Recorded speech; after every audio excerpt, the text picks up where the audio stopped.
talent development becomes a very important function. Aparna talked about reskilling while she was sitting in the panel discussion. And I personally feel that reskilling is also an important function inside talent development. She talked about when she was working in a company or in various companies, and then she kept on reskilling herself in order to be able to gear up to the entrepreneurial challenges one fine day. Many of the people who are working in an organization are constantly thinking about entrepreneurial ventures. Are they not? There are several who may be thinking about it in a different manner also, and that is in the intrapreneurial manner. I was just having a discussion around lunchtime with Dr. Bhagwan, and he mentioned something about the entrepreneurial qualities. Well, a person can display entrepreneurial qualities while remaining inside an organization also, and we call them by a specialized name of intrapreneurial qualities.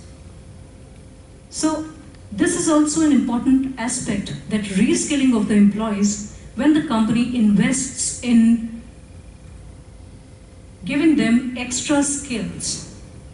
It might lead to certain enrichment of the profiles. It will definitely lead to certain enrichment of the profile, and certain sifting of the right kind of people could be done, could be in place.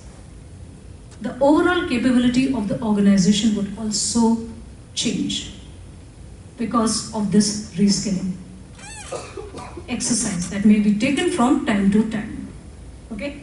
Now, third thing is talent attrition. Well, talent attrition will definitely happen. Like I said, somebody asked me a question during the skit, and attrition will definitely happen. No one can be really completely prepared for attrition. We can only take a proactive approach. We can also strengthen the network and develop the talent pool so that attrition can be better managed at every stage. But if somebody really is wanting to leave the organization, it would not be actually possible to stop the person. The person may have certain needs. I mean, we always think in terms of financial needs, but sometimes it is beyond the financial situations. All the experts sitting over here, they can endorse me or they can disagree with me also. But that is how it is. We are ultimately dealing with the human beings. We have to start understanding that the human element in the human being will always remain a little unpredictable.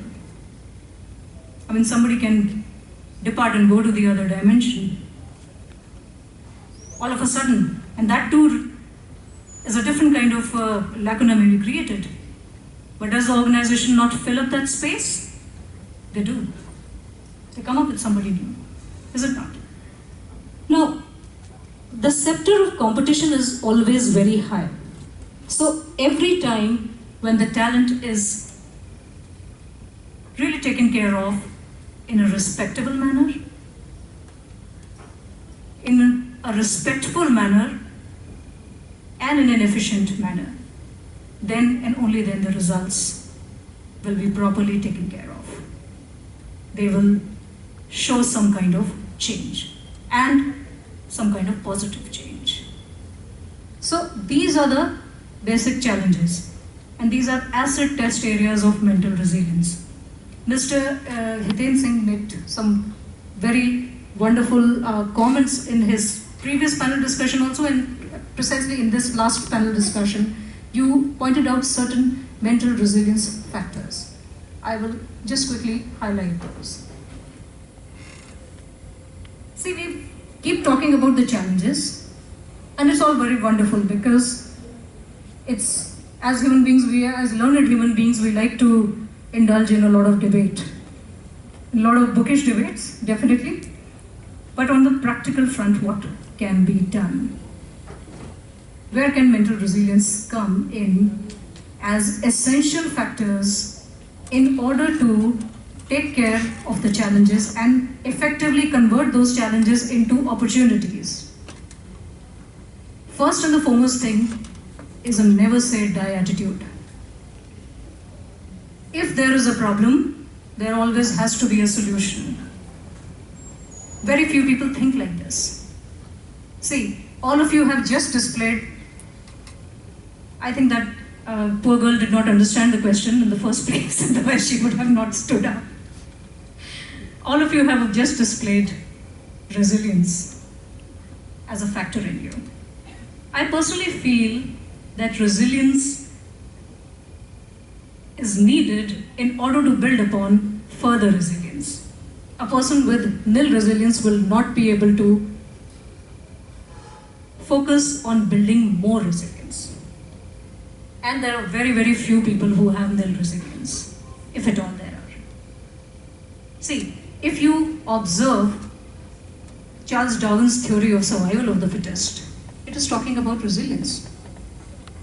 A person who is fit is resilient. A person who is fitter is more resilient. And a person who is the fittest tops the list of resilience. So how can we actually say that resilience does not exist in the system? It definitely exists. Human evolution is a scenario which shows resilience at every level. Life itself is a scenario which shows mental resilience at every level. Taken it from the physical level to the mental level, it turns into mental resilience. So number one point is never say die attitude. If there is a problem, there has to be a solution. It will require a lot of creativity. It will even require bending the rules sometimes. It might even require breaking the rules sometimes.